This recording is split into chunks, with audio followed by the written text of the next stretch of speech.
അസ്സലാമു അലൈക്കും വറഹ്മത്തുള്ളാഹി വബറകാതുഹു. മഹാനായ അബൂ അയ്യൂബിനുൽ അൻസാരി റളിയല്ലാഹു അൻഹു ആണ് നബിയുടെ ഒട്ടകത്തെയും ഒട്ടകത്തിൻ്റെ പുറത്തുണ്ടായിരുന്ന വസ്തുവകകളെയുമെല്ലാം സ്വന്തമാക്കിയത്. മഹാനായ നബി സല്ലല്ലാഹു അലൈഹി വസല്ലമ തങ്ങൾക്ക് മദീന പള്ളിയും മദീന പള്ളിയുടെ വശങ്ങളിലായി നബിയുടെ താമസ സ്ഥലങ്ങളും തയ്യാറാകുന്നത് വരേക്കും പിന്നെ മഹാനായ നബി സല്ലല്ലാഹു അലൈഹി വസല്ലമ തങ്ങൾ ജീവിച്ചത് ഈ സഹാബി വര്യൻ്റെ വീട്ടിലായിരുന്നു. അദ്ദേഹം നബിയുടെ ബന്ധുക്കളിൽ പെടുന്ന ആളായിരുന്നു എന്ന് പറയാം. കാരണം ആ സ്ഥലമെല്ലാം മഹാനായ നബിയുടെ പിതാമഹൻ്റെ അമ്മാവന്മാരുടേതാണ്. ഖസ്റജി വംശജനായിരുന്നു അബൂ അയ്യൂബ് അൻസാരി റളിയല്ലാഹു അൻഹു. അഖബ ഉടമ്പടിയിൽ അദ്ദേഹം ഉണ്ടായിരുന്നു. ഇസ്ലാം മദീനത്താകെ വ്യാപിപ്പിക്കുന്നതിൽ അദ്ദേഹത്തിൻ്റെ വലിയ സാന്നിധ്യമുണ്ടായിരുന്നു. അതുകൊണ്ട് തന്നെ അദ്ദേഹത്തിന് നബിയോട് വല്ലാത്ത ഒരു മാനസികമായ അടുപ്പമായിരുന്നു, ഒരു ഇഷ്ടമായിരുന്നു.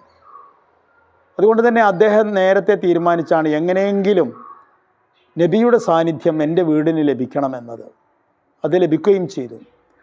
പിന്നെയുള്ള ദിവസങ്ങളിൽ മുഴുവനും അബൂ അയ്യൂബ് റളിയല്ലാഹു അൻഹുവും ഉമ്മു അയ്യൂബ് റളിയല്ലാഹു അൻഹായും രണ്ടുപേരും, അബൂ അയ്യൂബ് എന്നാണ് അദ്ദേഹത്തിൻ്റെ പേര്, അദ്ദേഹത്തിൻ്റെ ശരിയായ പേര് ഖാലിദ് എന്നായിരുന്നു എന്നാണ്. ഏതായിരുന്നാലും അവർ രണ്ടുപേരും മഹാനായ നബിയെ സൽക്കരിക്കുവാനും സ്നേഹം പ്രകടിപ്പിക്കുവാനും ഉപചാരങ്ങൾ നിർവഹിക്കുവാനുമെല്ലാം മത്സരിക്കുന്ന ഒരു സാഹചര്യമായിരുന്നു. മാത്രമല്ല മഹാനായ നബി സല്ലല്ലാഹു അലൈഹി വസല്ലമ തങ്ങളിൽ നിന്ന് കിട്ടുന്ന എല്ലാ ബറക്കത്തുകളും എടുക്കുവാൻ അദ്ദേഹവും ഭാര്യയും ശ്രദ്ധിക്കുമായിരുന്നു. അതിൻ്റെ ഏറ്റവും പ്രധാനപ്പെട്ട ഒരു കാര്യമാണ് നബി സല്ലല്ലാഹു അലൈഹി വസല്ലമ തങ്ങൾ ഭക്ഷണം കഴിച്ചു കഴിയുന്നത് വരെ അവർ കാത്തു നിൽക്കും. എന്നിട്ട് നബി കഴിച്ചതിൻ്റെ ബാക്കിയോ അല്ലെങ്കിൽ നബി കഴിച്ച പാത്രത്തിലോ മാത്രമായിരുന്നു അവർ ഭക്ഷണം കഴിക്കുമാറുണ്ടായിരുന്നത്. മഹാനായ റസൂലുള്ളാഹി സ്വല്ലല്ലാഹു അലൈഹി വസല്ലമ തങ്ങൾ ഈ താല്പര്യം കണ്ടുകൊണ്ട് ഒരിക്കൽ അദ്ദേഹത്തോട് പറയുകയുണ്ടായി,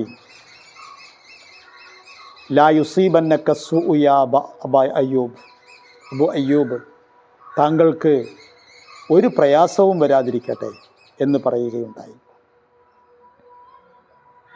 മഹാനായ റസൂലുള്ളാഹി സ്വല്ലല്ലാഹു അലൈഹി വസല്ലമ തങ്ങളുടെ സന്തത സഹചാരിയായി ജീവിതത്തിലുടനീളം ഈ മഹാനായ സഹാബി വര്യൻ്റെ സാന്നിധ്യമുണ്ടായിരുന്നു. ഓരോ യുദ്ധങ്ങളിലും അതുണ്ടായിരുന്നു. അതെല്ലാം ഇപ്പോൾ പറയുക നമ്മുടെ ഉദ്ദേശമല്ല. പക്ഷേ നമ്മൾ ഇപ്പോൾ കേൾക്കേണ്ട ഒരു കാര്യമുണ്ട്. അത് ഹിജറ 7-ാം വർഷം മഹാനായ നബി സല്ലല്ലാഹു അലൈഹി വസല്ലമ തങ്ങൾ സഫിയ ബീവി റളിയല്ലാഹു അൻഹായെ വിവാഹം ചെയ്ത സമയത്തുണ്ടായൊരു കാര്യമാണ്. മറ്റൊന്നുമല്ല, നമുക്കറിയാം ഖൈബർ യുദ്ധത്തിൽ ലഭിച്ച ഒരു ജൂത വനിതയായിരുന്നു മഹാനായ റസൂലുള്ളാഹി സ്വല്ലല്ലാഹു അലൈഹി വസല്ലമ തങ്ങൾ വിവാഹം ചെയ്ത സഫിയ ബിന്ത് ഹുയൈ റളിയല്ലാഹു അൻഹ. ശരിക്കും സഫിയ ബീവി മറ്റൊരു സഹാബിയുടെ ഓഹരിയിലാണ് പെട്ടിരുന്നത്. പക്ഷേ എല്ലാവരും പറഞ്ഞു സഫിയ ജൂതന്മാരുടെ രാജാവിൻ്റെ അല്ലെങ്കിൽ നേതാവിൻ്റെ മകളാണ്. അതുകൊണ്ട് നബിയല്ലാത്ത മറ്റൊരാൾക്ക് സഫിയ യോജിക്കുകയില്ല എന്ന്.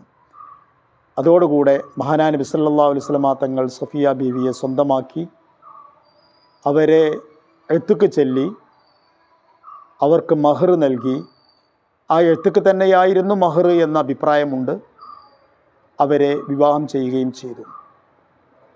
അപ്പോഴത്തെ ഒരു സാഹചര്യം എന്ന് പറഞ്ഞാൽ, ഒന്ന്, വലിയ വാശിക്കാരായ ജൂതന്മാർ പരാജയപ്പെട്ടിരിക്കുകയാണ്. മദീനയിൽ നിന്ന് പരാജയപ്പെട്ട അവർ പിന്നീട് തമ്പടിച്ച സ്ഥലമായിരുന്നു ഖൈബർ. അവിടെയും അവർ പരാജയപ്പെട്ടിരിക്കുകയാണ്. മാത്രമല്ല അവർക്ക് നേരെ മുസ്ലിമീങ്ങൾ കടുത്ത ഉപരോധമാണ് ഏർപ്പെടുത്തിയിരിക്കുന്നത്. അതോടൊപ്പം അവരുടെ ഏറ്റവും വലിയ നേതാക്കന്മാരും നായകന്മാരുമെല്ലാം കൊല്ലപ്പെടുകയും ചെയ്തിരിക്കുന്നു. ഇതിൻ്റെ എല്ലാം ഉള്ള ഒരു വൈകാരികമായ ഉത്തേജനം അനുഭവപ്പെടുന്ന സമയമായിരുന്നു ജൂതന്മാർക്ക്. അതുകൊണ്ട് സ്വഹാബിമാരിൽ പലരും ഭയപ്പെട്ടിരുന്നു, ജൂതന്മാരുടെ ഭാഗത്തിൽ നിന്ന് അറിഞ്ഞോ അറിയാതെയോ, രഹസ്യമായോ പരസ്യമായോ, ചെറുതായോ വലുതായോ ഒരാക്രമണം ഉണ്ടാകാമെന്ന്. മഹാനായ നബി സല്ലല്ലാഹു അലൈഹി വസല്ലമ തങ്ങൾ പുതിയ ഭാര്യയുമായി ഖൈബറിലെ ഒരു ഖൈമയിൽ കഴിയുന്ന സമയത്ത് മഹാനായ നബി സല്ലല്ലാഹു അലൈഹി വസല്ലമ തങ്ങൾ ഒട്ടും പ്രതീക്ഷിക്കാത്ത ഒരു ശബ്ദം കേട്ടു രാത്രി പുറത്തു നിന്ന്. നബി നോക്കുമ്പോൾ അതെന്തായിരുന്നു എന്നറിയാമോ? അസ്സലാമു അലൈക്കും വറഹ്മത്തുള്ളാഹി വബറകാതുഹു.